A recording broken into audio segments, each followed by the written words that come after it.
Hello everyone, this is Pratima Chaturvedi and I welcome you all to my channel The English Way। एक ऐसा platform जहां हम discuss करते हैं English grammar या इंग्लिश लिटरेचर से रिलेटेड ओरिजिनल क्वेश्चन पेपर्स या प्रॉब्लम्स।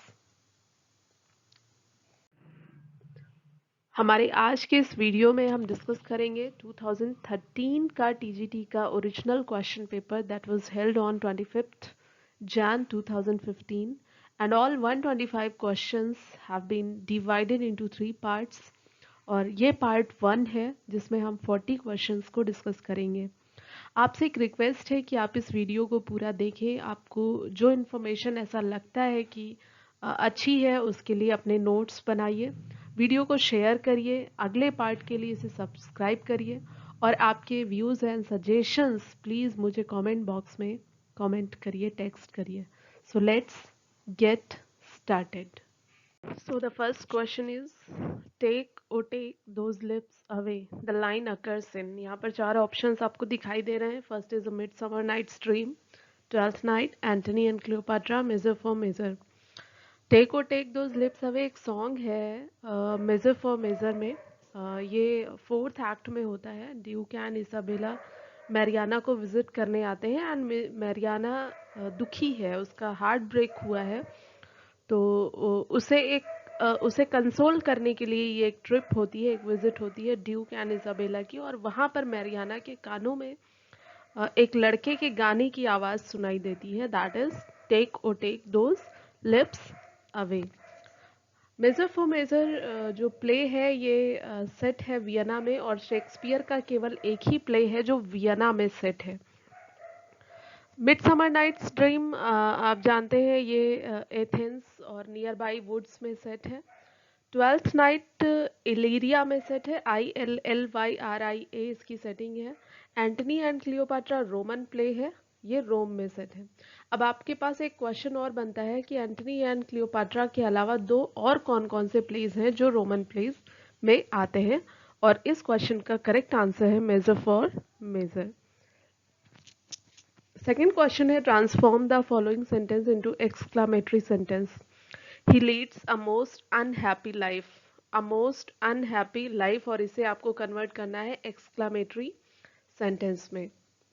अब यहाँ पर आप देखिए what an unhappy life he leads और लास्ट में एक्सक्लामेशन मार्क भी है, अनहैप्पी लाइफ ही लीड्स। एक तो यहाँ पर ये टेंस इसका करेक्ट जा रहा है, दूसरा जो सेंटेंस का स्ट्रक्चर है वो करेक्ट जा रहा है। दूसरा ऑप्शन आप देखेंगे तो what an unhappily life he leads, यहाँ पर अनहैप्पीली जो है ये करेक्ट साउंड नहीं दे रहा है, तो बाकी ऑप्शंस पर जाने की ज़रूरत नहीं है। थर्ड ऑप्शन में यहाँ वॉज दिया हुआ है जो सेंटेंस के टेंस के साथ मैचिंग नहीं है, और फोर्थ ऑप्शन वाई का कोई सेंस नहीं बन रहा है इस सेंटेंस के लिए, is the so the first option is the right answer for this question.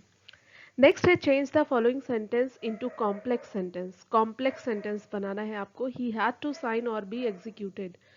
एक वीडियो मैं आज फिर से आपसे कह रही हूँ, लास्ट में मैं टैग करूँगी और वो वीडियो जब आप जाएंगे देखेंगे तो उस वीडियो में आपको बहुत इजी ट्रिक्स दी हुई हैं कि how to identify complex and compound sentences, क्योंकि आप कंजंक्शंस को अगर उनकी एक कैटेगरी आप जान जाते हैं, कोऑर्डिनेट कंजंक्शन, सबऑर्डिनेट कंजंक्शन, तो आपके लिए कॉम्प्लेक्स और कंपाउंड सेंटेंसेस को जानना, आइडेंटिफाई करना बहुत इजी हो जाएगा।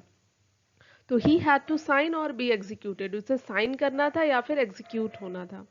तो if he did not sign he had not executed. अब यहाँ पर एक चीज देख लीजिए, अगर ये did not or had not यहाँ नहीं होता, मतलब दोनों ही सेंटेंस अगर नेगेटिव में नहीं होते, ये सेकेंड पार्ट में नॉट नहीं होता, तो हम इस सेंटेंस को करेक्ट मान के चल सकते थे। बट यहाँ पर सिर्फ एक ही पॉइंट है कि दोनों ही पार्ट्स नेगेटिव है, इसलिए इस ऑप्शन को हम कंसीडर नहीं करेंगे।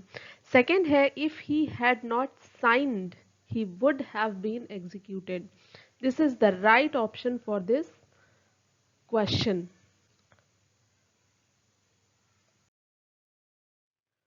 नेक्स्ट क्वेश्चन है change the sentence into passive voice. Passive voice का एक जनरल रूल आप जानते हैं कि यहाँ पर सब्जेक्ट को हम कन्वर्ट करते हैं किसमें, ऑब्जेक्ट में, एंड ऑब्जेक्ट कन्वर्ट किया जाता है सब्जेक्ट में।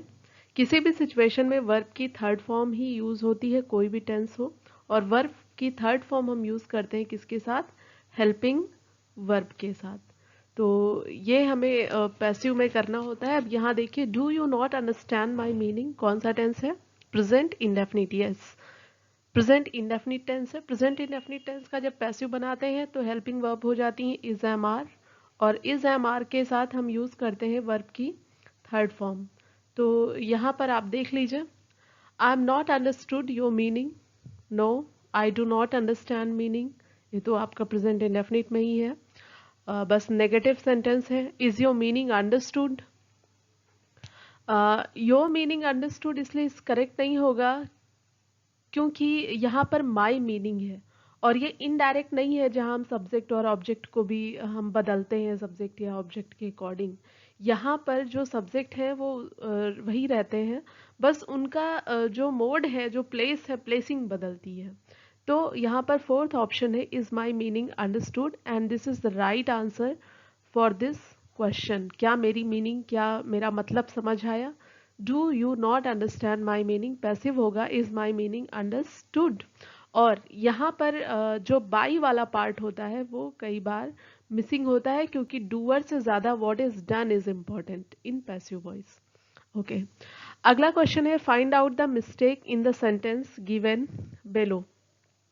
The driver was put in the prison for exceeding the speed limit. यहाँ पर एक चीज देखिए, द प्रिजन लिखा हुआ है। जब भी कभी school, college, church, table, hospital, market, prison, jail, court, temple, mosque, university, ये कुछ ऐसे वर्ड्स हैं जिन्हें हम जब भी कभी इनके प्राइमरी पर्पस के लिए यूज करते हैं। प्राइमरी पर्पस का मतलब स्कूल पढ़ने के लिए ही जाया जाता है, चर्च प्रे करने के लिए जाया जाता है, हॉस्पिटल ट्रीटमेंट के लिए जाते हैं, मार्केट शॉपिंग के लिए जाते हैं, कोर्ट या जेल या प्रिजन कब जाएंगे? जब कोई केस होगा या कोई क्राइम होगा। तो उस सेंस में यहाँ पर ये जो दा लगा हुआ है, हम आर्टिकल्स का यूज नहीं करते हैं। तो यहाँ पर जो बी पार्ट है उसमें एरर है, क्योंकि यहाँ पर प्रिजन के साथ दा का यूज नहीं होगा। नेक्स्ट क्वेश्चन है who road Meta fiction. Who wrote Meta fiction. सबसे पहले तो ये जान लीजिए कि मेटाफिक्शन एक जो टर्म है, इसे 1970 में 1970 में यूज किया था। सबसे पहले इसे क्वाइन किया था, और किसने क्वाइन किया था? विलियम एच गैस ने। W William H gas, GASS, आप GASS को गास भी कह सकते हैं, विलियम एच गास। और इन्होंने लिखा था fiction and the figures of life, और उसमें इन्होंने इस वर्ड का यूज सबसे पहले किया था।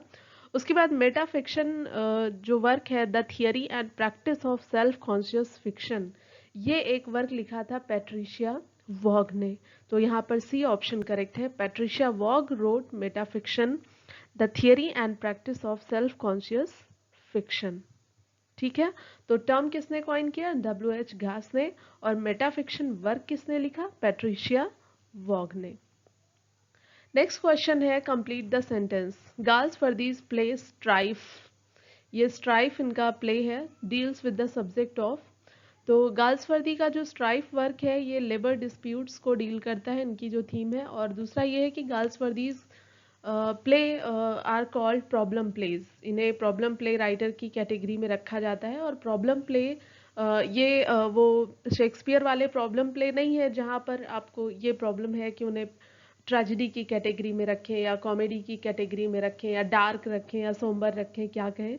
यहाँ पर प्रॉब्लम प्ले का मतलब है कि ऐसे प्लेज जिनकी थीम सोशल थीम होती है, सोसाइटी के जो बहुत सारे इश्यूज हैं, जो करंट इश्यूज हैं, उन थीम्स को डील करता है। तो लेबर डिस्प्यूट्स के साथ डील करता है स्ट्राइफ। जस्टिस एक प्ले है, और वॉर एंड क्लास डिस्टिंक्शन इनके प्लेस की एक जनरल थीम है। नेक्स्ट क्वेश्चन है where was Wordsworth born. Wordsworth, Milton, Shakespeare, Coleridge, Shelley, Keats, इन सब के बर्थ प्लेसेस बहुत इंपॉर्टेंट हैं। इनके बर्थ प्लेस याद रखिए, डेट याद रखिए, और रिलेटेड जो इन्फॉर्मेशन है इनकी स्कूलिंग वगैरह भी आपको देखना है।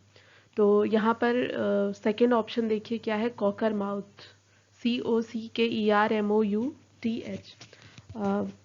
William Wordsworth was born on 7th April 1770, cocker mouth, Cumberland, CUMBERLAND। ये पूरा इनके बर्थ प्लेस का नाम है, cocker mouth, Cumberland, United kingdom, England आप कह सकते हैं।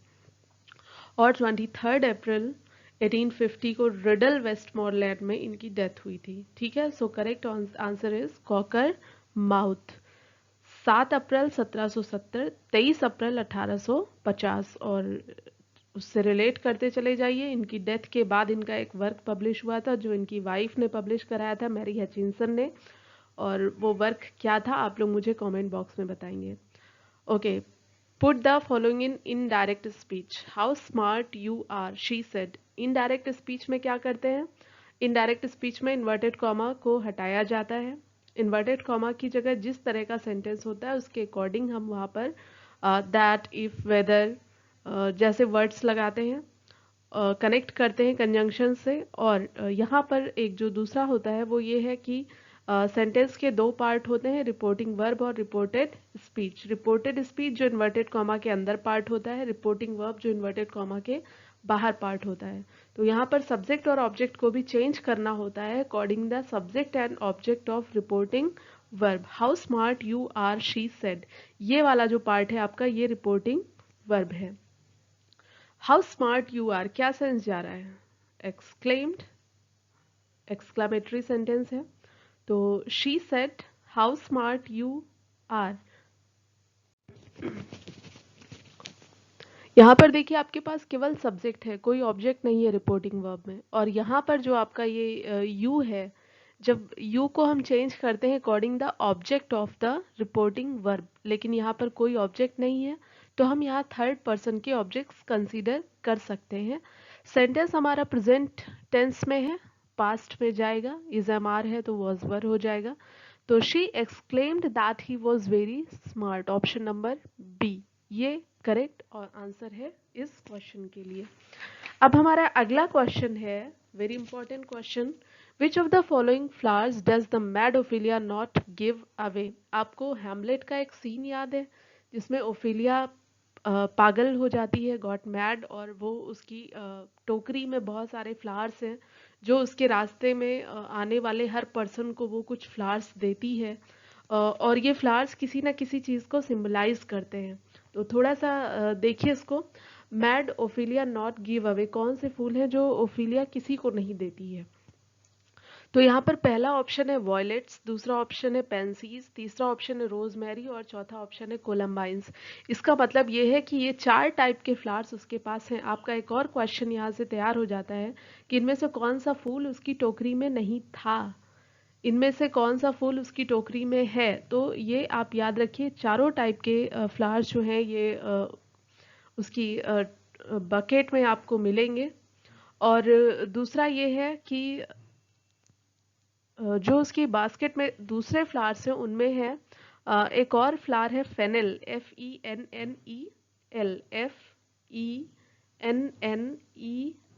FENNEL, फेनेल एक फूल है जो उसकी बास्केट में है। इसके अलावा एक और फ्लावर है RUE, RYU, ये भी फूल उसने अपने बास्केट में रखा हुआ है। दूसरा डेजी है, DAISY, डेजी है उसके बास्केट में। तो violets, pansies, rosemary, columbines, daisy, fennel and rue, ये जो फ्लावर्स है ये ओफिलिया के पास है, और वो कौन सा फ्लावर किसी को नहीं देती है, नॉट गिव अवे। अब यहाँ पर सबसे पहले ये जान लीजिए, जो रोजमेरी एंड पेंसीज है, ये जो 2 फ्लावर्स हैं ये वो अपने भाई को देती है, लाइटस को। लाइटस उसका ब्रदर है ना, याद है आपको? नहीं याद है तो पढ़ लीजिएगा, बहुत इंपॉर्टेंट प्ले है। लॉयटस को देती है, और ये दोनों फूल जो है ये रिमेम्बरेंस एंड थॉटफुलनेस को दिखाते हैं, रिमेम्बरेंस, मेमोरी। तो रोजमेरी और पेंसीज को वो अपने भाई लॉयटस को देती है। दूसरा जो फेनल मैंने बताया और कोलम्बाइन्स, ये जो दो फ्लावर हैं ये किंग क्लॉडियस के लिए होते हैं, और किंग क्लॉडियस के लिए ये दिखाते हैं डिसीव्ड लवर्स को, मेल एडल्ट्री को सिंबलाइज करते हैं। कौन कौन से फ्लावर? कोलम्बाइन्स and fennel. ठीक है। तीसरा है RUE, RUE। RUE जो है ये एडल्ट्री को दिखाता है, और ये क्वीन गर्ट्रूड के लिए वो रखती है, क्वीन गर्ट्रूड के लिए ये फूल है। इसके अलावा यहाँ पर दो बचते हैं, एक वॉयलेट्स और दूसरा डेजी। डेजी और वॉयलेट्स जो है ये फेथफुलनेस को दिखाते हैं, इनोसेंस को दिखाते हैं, और क्योंकि उस पूरे उसमें उसे कोई ऐसा पर्सन नहीं दिखता है जिसमें इस तरह की क्वालिटीज़ हैं, इवन वो खुद को भी इसमें नहीं रखती है, क्योंकि वो चीटर है, उसने हैमलेट के साथ उसे लगता है कि चीट किया है। तो वॉयलेट्स और डेजी दो ऐसे फ्लावर हैं जिनको वो किसी को भी नहीं देती है, because they are the symbol of faithfulness and innocence. ठीक है। Okay. In which Shakespearean play does the following occur? The bright day is done and we are for the dark. ये एंटनी एंड क्लियोपाट्रा से line है, और Antony and Cleopatra में act 5 जो है उसमें इराज वो क्लियोपाट्रा से कहता है finish good lady, the bright day is done and we are for the dark.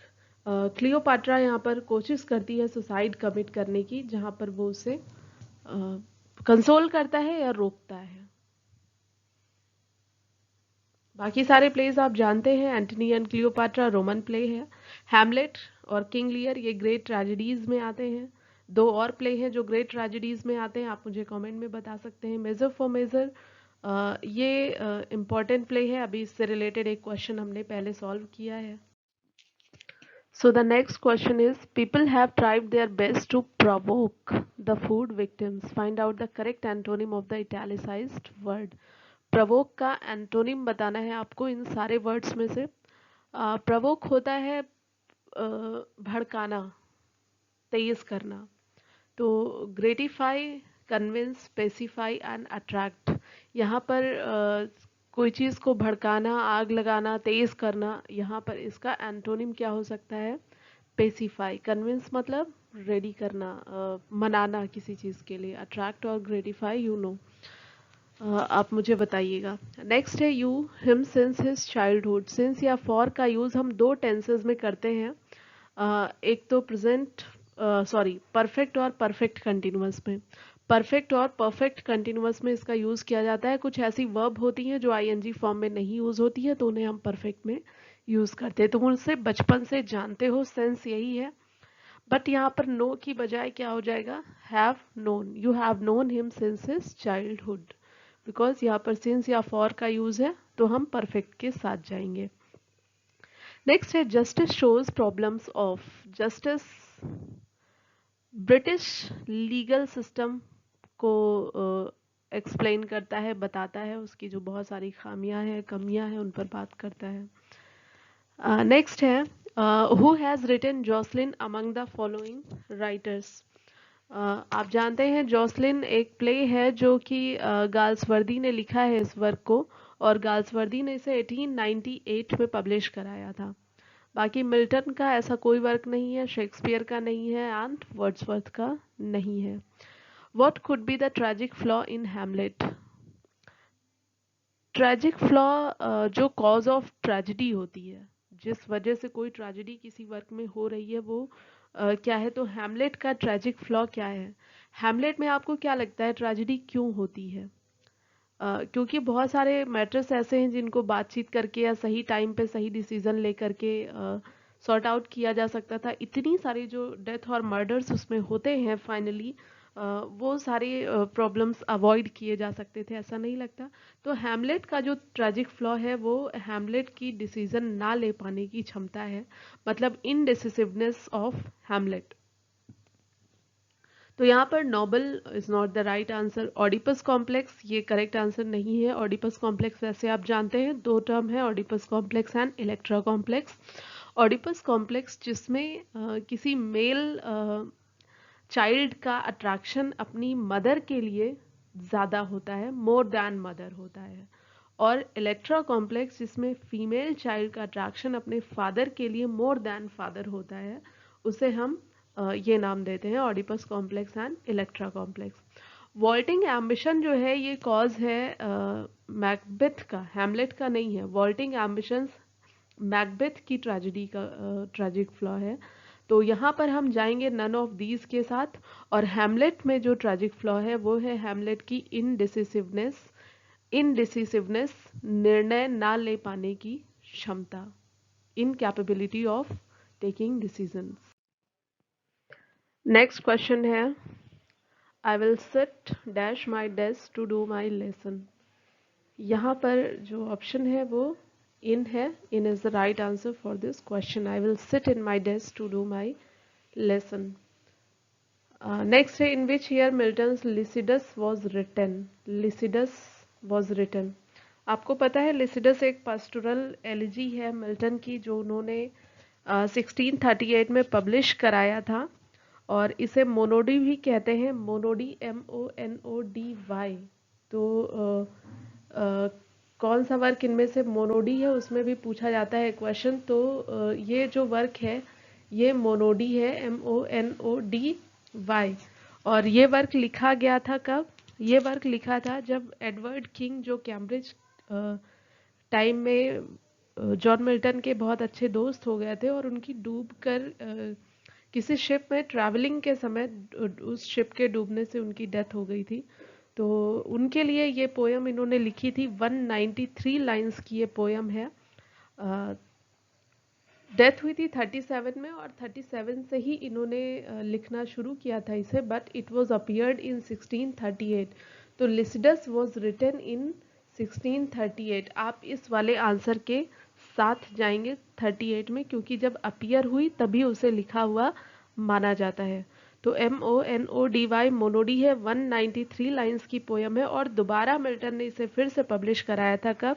1645 में। तो पहली बार पब्लिश कराया 1638 में, दूसरी बार पब्लिश कराया 1645 में। 193 लाइंस की पोयम है, इसे मोनोडी भी कहते हैं। पास्टोरल एलिजी है। पास्टोरल एलिजीज वो होती हैं जो पास्टोरल मतलब चरागाहों में, घास के मैदानों में सेट की जाती हैं।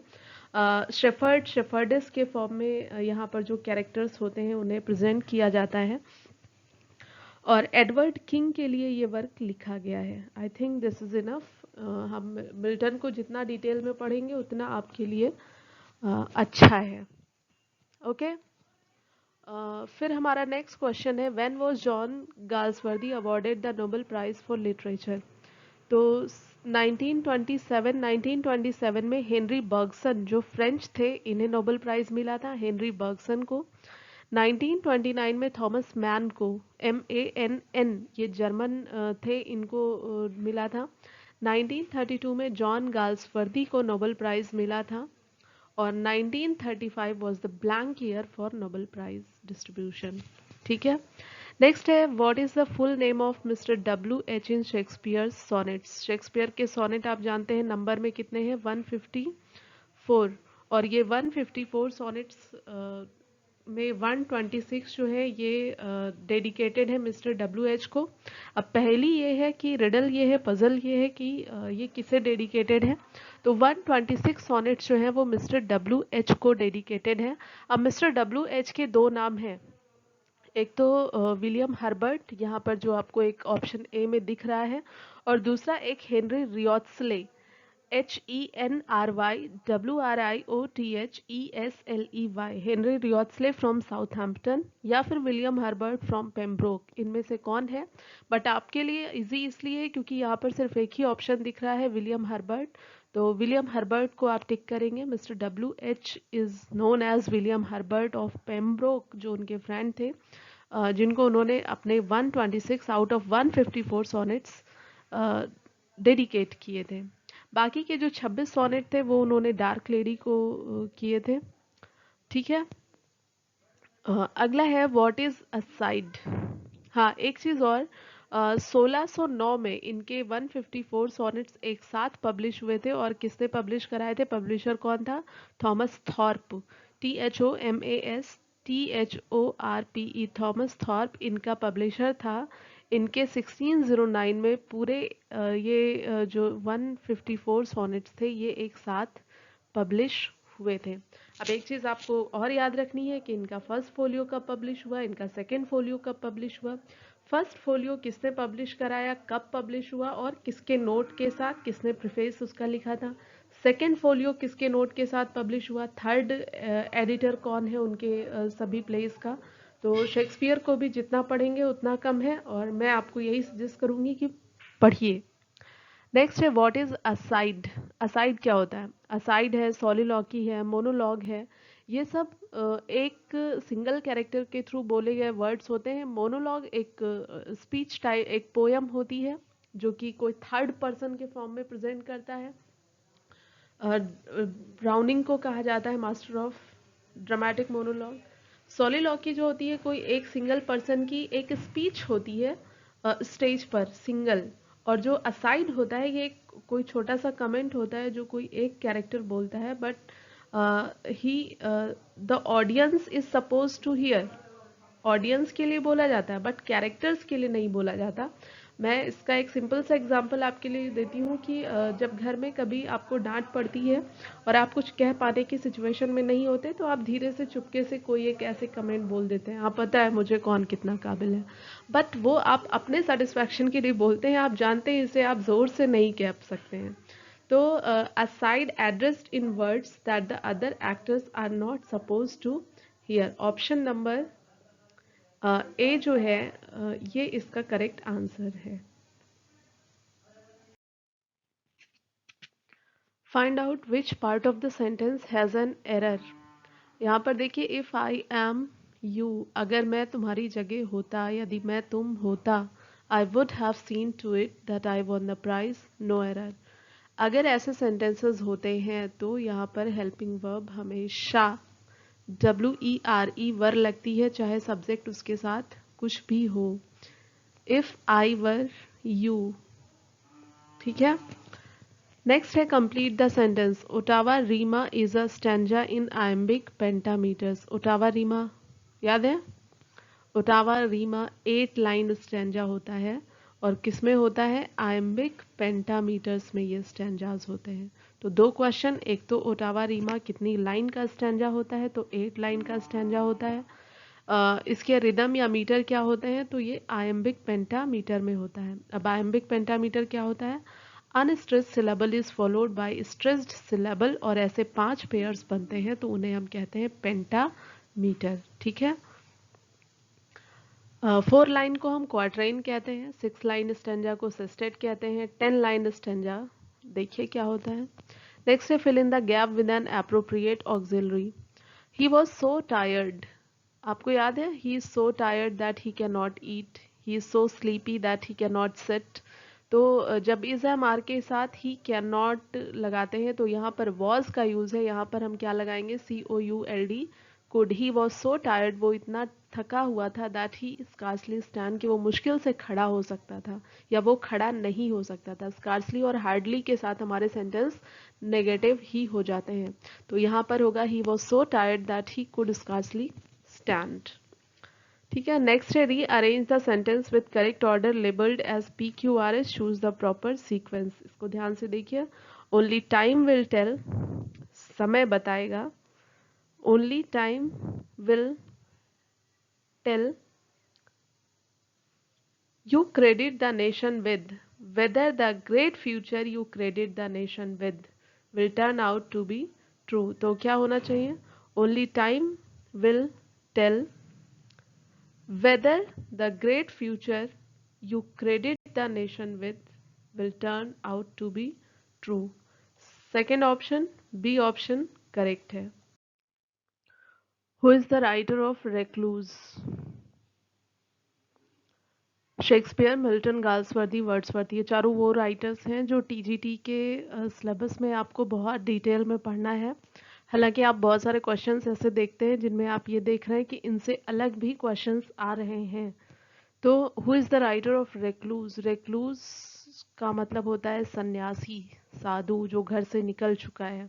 और ये वर्क लिखा था किसने? वर्ड्सवर्थ ने। एक 3 पार्ट्स में एक पोयम थी, एक्सकर्जन भी इसी का एक पार्ट था, और इसके राइटर हैं वर्ड्सवर्थ। 1814 में कहते हैं कि ये वर्क शुरू हुआ था, लिखा गया था।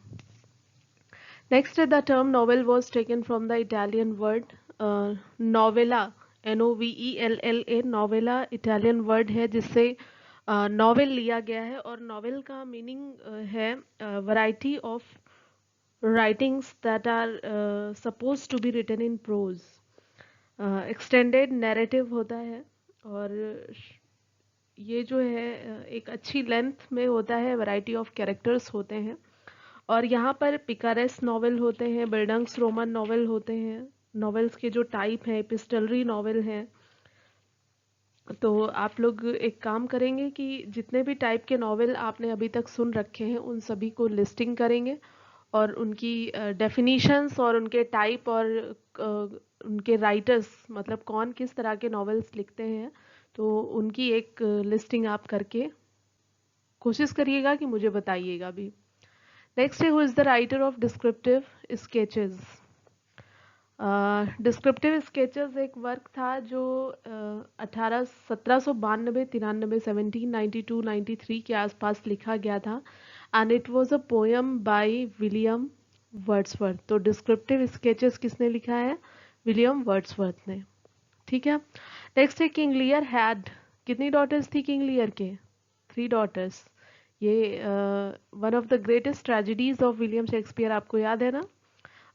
एक ब्रिटेन का राजा जो बूढ़ा हो रहा है वो डिसाइड करता है अपनी प्रॉपर्टी को डिवाइड करने का, और जब वो अपनी डॉटर्स से पूछता है कि कौन उसे कितना चाहता है, तो he is flattered by both of the two elder daughters, और सबसे छोटी वाली जो है वो उसे रियलिटी बताती है। और फिर उनके नाम क्या है? गोनरिल है, रीगन है एंड कॉर्डिलिया। कॉर्डिलिया उसे सबसे ज़्यादा मानती है, बट वो फ्लैटरी करना नहीं जानती है, चापलूसी नहीं जानती, बटरिंग नहीं जानती। इसलिए जो किंग है उसकी ये जो इस तरह की चॉइसेस हैं, जो उसकी फॉल्ट ऑफ कैरेक्टर है आप कह सकते हैं, उसकी वजह से ये ट्रेजेडी होती है। तो 3 डॉटर्स हैं, Goneril, Regan and Cordelia. Next है the error of judgement in tragedy is known as hamartia. तो एरर ऑफ जजमेंट या मिस्टेक ऑफ जजमेंट जो है उसे हम हेमर्शिया कहते हैं। ये अरिस्टोटल के पोएटिक्स के टर्म्स हैं। हेमर्शिया जो एरर ऑफ जजमेंट होती है, मिस्टेक होती है जजमेंट लेने में, जो हैमलेट के कैरेक्टर में आपको देखने को मिलती है। ट्रेजेडी ऑफ ब्लड, जहाँ पर बहुत ज़्यादा ब्लड शेड, मर्डर्स, इस तरह की चीज़ें होती हैं, वो ट्रेजेडी ऑफ ब्लड होती है। हैमलेट ट्रेजेडी ऑफ ब्लड है। Catastrophe is the tragedy. Catastrophe tragedy के लिए एक दूसरा वर्ड है जो हम यूज़ करते हैं। एंड कैथारसिस जो है ये परगेशन और प्योरिफिकेशन के लिए वर्ड यूज़ किया जाता है, और ये भी इन्हीं का वर्ड है। इसके अलावा एनेग्नोसिस है, पेरिपेशिया है, डेन्यूमेंट है, पोएटिक जस्टिस है। इस तरह से बहुत सारे टर्म्स हैं जिनको आपको देख लेना है और थोड़ा सा डिटेल में देखना है। Find out which part of sentence has an error. The two students walked besides each other in silence, no error. यहाँ पर सेकेंड पार्ट में देखिए besides वर्ड यूज किया गया है। besides मीन्स होता है in addition to, कोई चीज के साथ प्लस करना कहते हैं। besides these papers I want a pen. In papers के साथ मुझे पेन भी चाहिए, इन एडिशन ऑफ। और जब हम किसी के साथ चलने की, बैठने की बात करते हैं तो बी द साइड ऑफ होता है, मतलब BESIDE, वहाँ पर एस नहीं होता है, this is beside. So the two students walked beside each other in silence. Next है Elsinore in Denmark is the scene of Shakespeare's play. Elsinore का किला डेनमार्क की सेटिंग जो है, ये आपको याद आ गया होगा किस प्ले में है। Yes, this is from Hamlet. King Lear Britain की सेटिंग है। किंग लियर एक राजा जिसकी 3 डॉटर्स होती हैं।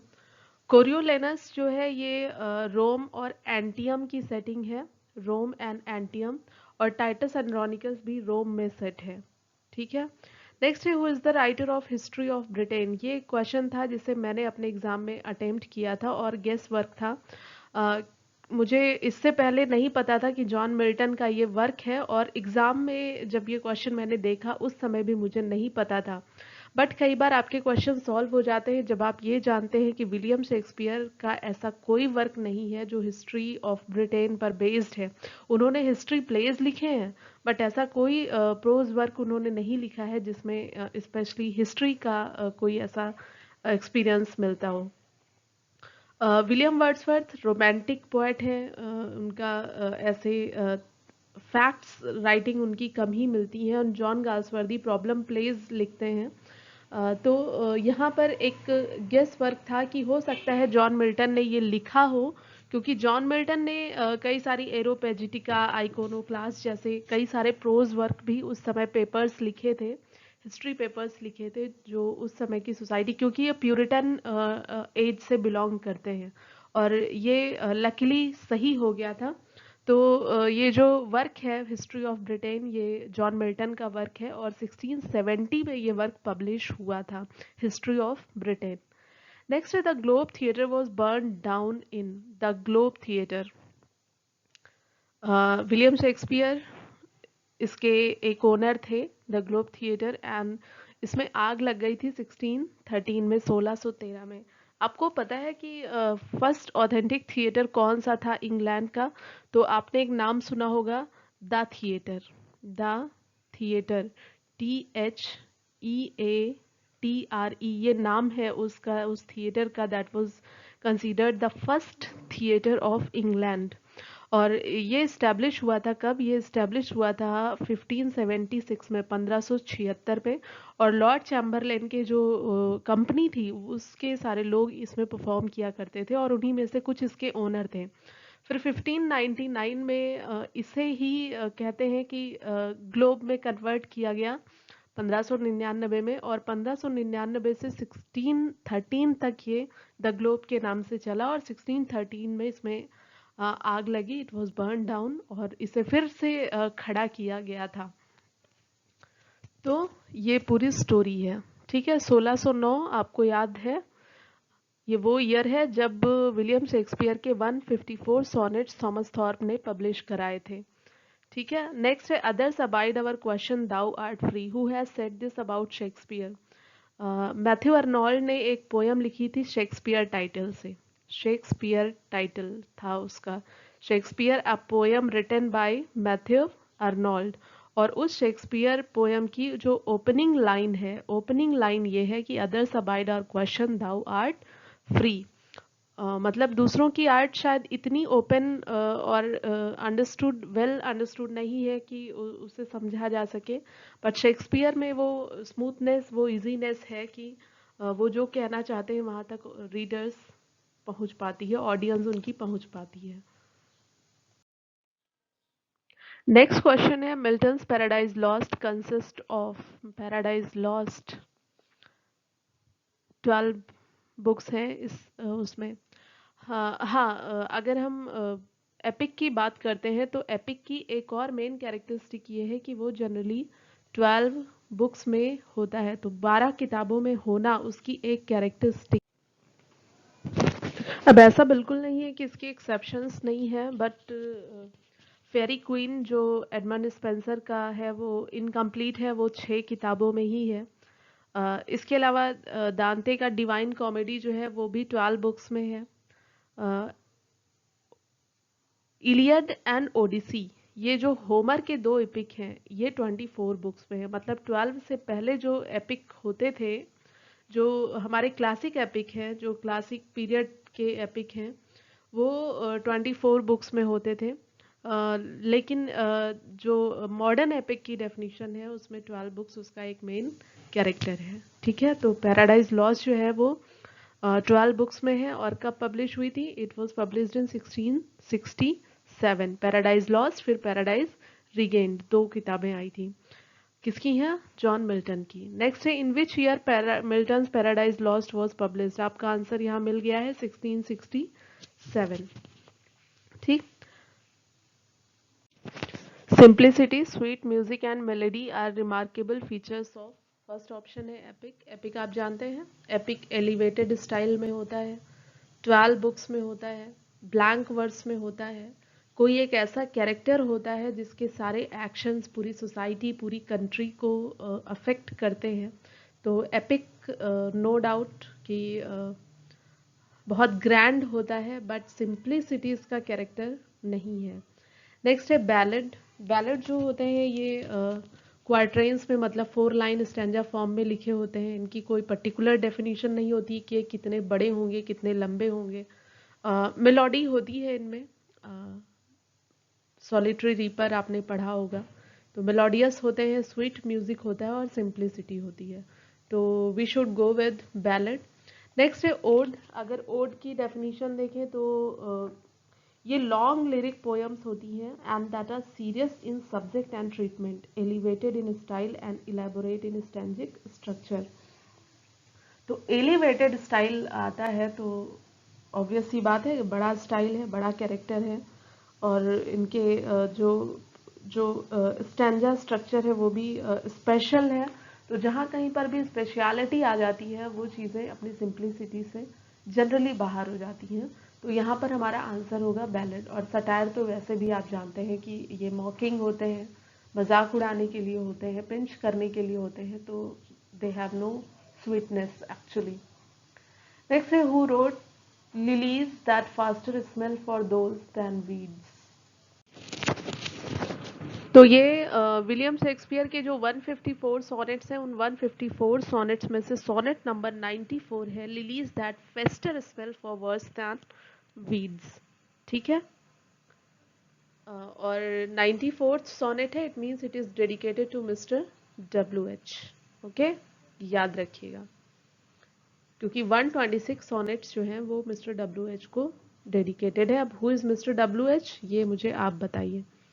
Find out the mistakes in the sentence given below. She has told me that she saw my uncle at the fair on last Friday.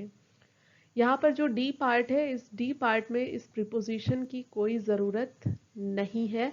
Simply हो सकता है she has told me that she saw my uncle at the fair last Friday. ठीक है। तो remaining questions के लिए just stay tuned with प्रतिमा चतुर्वेदी। और एक रिक्वेस्ट है आप सभी से कि इस वीडियो में हमें और क्या इंक्लूड करना चाहिए, क्या एक्सक्लूड करना चाहिए। अगर ऐसा कोई सजेशन है या फिर कोई एडिशनल इन्फॉर्मेशन है जो साथ में होनी चाहिए, तो आप प्लीज़ मुझे कमेंट बॉक्स में बताइए और सब्सक्राइब करिए।